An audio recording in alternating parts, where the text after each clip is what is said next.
Hey, what's going on YouTube? This is TR Bailey 823 and I'm here to apologize to my subscribers because it's been a long time since I've posted any videos outside of a few deck profiles from events.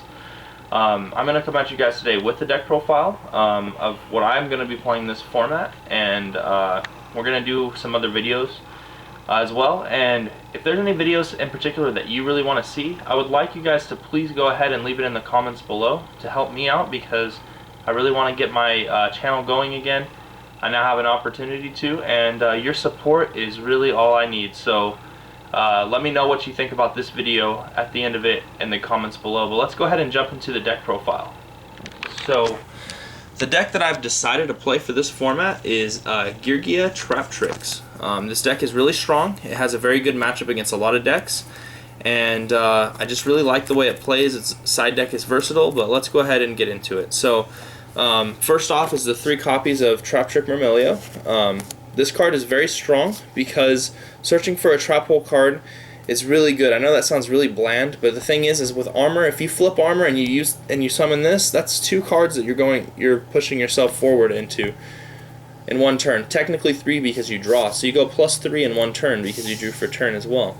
So that's really strong and unfair, especially if you leave a board with armor and Myrmilio. With a card like Bottomless Set, it's really going to be hard for your opponent to come back from a game like that. I play 3 Geargia Arsenals, of course, to get my armor. 3 armor. I have 1 European one. Woo. 3 Accelerator. And then for the, a lot of people are cutting these, but I think that is kind of silly. Now, I don't like the 3, but I do like 2. 2 and 1, 2 MK2 and 1 Geargiano. I think having access to rank 3s are really good, and then you can't cut this card because Gearx needs to be able to float, and that's all for the monsters, except for my 1 tech choice, which is Neospatian Grand Mole. This card's really good right now. There's a lot of set dot decks, and when people set, you bounce their card and swing. It's really powerful play. It's a play that continues to go on over and over and over again. This card forces back row. This card can be brought back with Soul of Silver Mountain. It just has a lot of versatility in this deck, and if you have armor and they have a set Shaddoll monster, you can bounce it. If they fusion, you can bounce their fusion and use it again later, so it's really good. And then now for the spells, I play 1 Mind Control. I still think it's really good in this deck, and I play level 3s, so that's really helpful. The only situation is when I get unlucky and I hit Falcon. That's very frustrating. Book of Moon, because this card is way too good to cut. 2 Soul Charge. I don't expect this to be around by YCS Dallas, but for the rest of the format, obviously it's going to be a thing. And then 2 Messenger of Peace. Messenger of Peace really helps a lot in this deck. I played this at Nationals as well. Messenger of Peace helps the deck fix the problems that it has. One of the problems is not seeing armor, and that can take some time to get to. Messenger of Peace assists you in buying some time to do that. In addition, it helps you play against established boards, which this deck struggles against, because if you have armor plus messenger, you can break almost any board within a couple of turns. And so this buys you some time when you really need it, and honestly I think that it's a staple in this deck and that you gotta play it in here. It's really good. It literally hits all the weaknesses that the deck has if you draw it. And then I play a lot of traps. I think my lineup is 17 or 18. I play 3 Fiendish Chain. I like Fiendish Chain over Breakthrough Skill. I don't think Breakthrough Skill is a very solid card. I think that Fiendish Chain is a lot better. Overall, it has more uses. It's not just stopping attacks, but this card lasts on a monster for multiple turns. Also, I'm playing a deck like Gears. I have a lot of back row, so I don't really have to play cards like Breakthrough Skill because I don't have to push through my opponent's cards. So that needs to be kept in mind. 3-Dimensional Prison. This is really to help the mid-rash matchup. And then also, one of the things that I think is really cool is a lot of people are playing Breakthrough Skill. So if they Breakthrough Skill armor, it kind of puts them on the clock to take care of it. And if you have Dimensional Prison, you get to go ahead and out them. I think this card's really strong still, and a lot of people aren't playing it, but that's 3 copies of Wiretap. Wiretap deals with a lot of back row, and then when you play Shaddolls, Sinister Shadow games can be issues at some points. And so Wiretap is very powerful in terms of keeping your board presence and pushing your plays through. So I think it's really important to play 3 copies of Wiretap. I really wanted to play also 2 copies of Forbidden Lance, but I could not find the space for it. I was at 1 Lance, and then I cut the Lance for the Mind Control. I think Mind Control is just a little bit more versatile. I play Bottomless Trap Hole, Solemn Warning, Torrential Tribute, Compulsory Evacuation Device as my 4 limited cards that are standard. I also play Geargia Gear because this card is way too good when you draw it, and it's also European, so it would be illegal for me not to play it.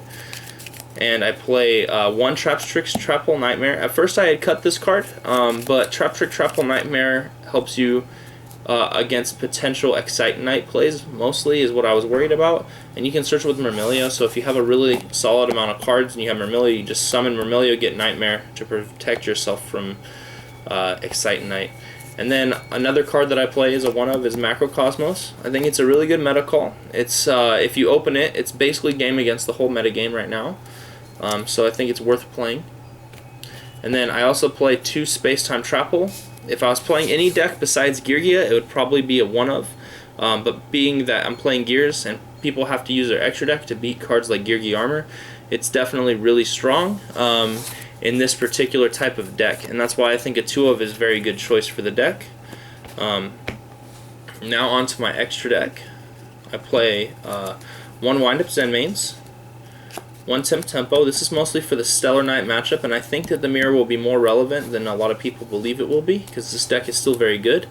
1 Ghost Trickle card, 1 Soul of Silver Mountain, 1 number 20 Giga Brilliant. I think this card's really good. There's a lot of situations where you just need to have your guys be a little bigger.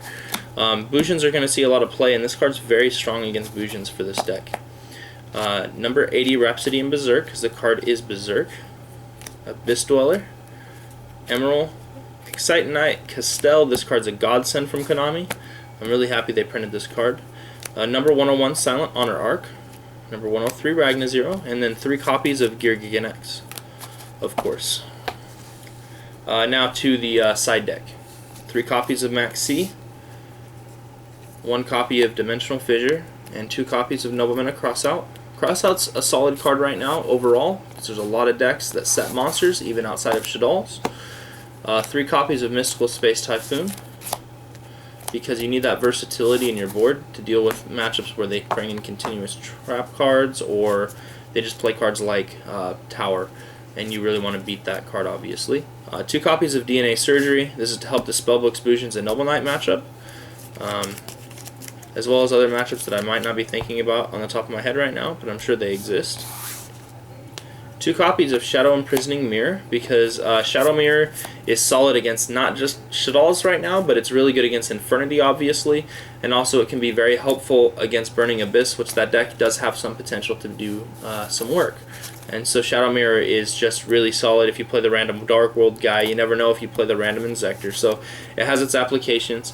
And then this was a big debate between Deep Dark, but this one ended up winning out because I wanted to answer my opponent after I max see them and play against aggressive decks, and that is Needle Sealing. This card is very good against the Teller Knights. Obviously, we all know the application has versus Infernity and Water and other decks like that. You might notice I don't play Soul Drain, and that is sad because I really want to play Soul Drain, but there's just no space in the side deck. It's very tight. So I want to make it as versatile as I could, and I think I have done a pretty good job in that. So that's my Geargia deck profile. I'll probably be taking this to Fayetteville. In fact, I know I will be. Wish me good luck, and I will let you guys know how I do. That's all from me for now, and go ahead and leave me a comment and let me know what you think. This is TR Bailey 823 signing out. Thanks.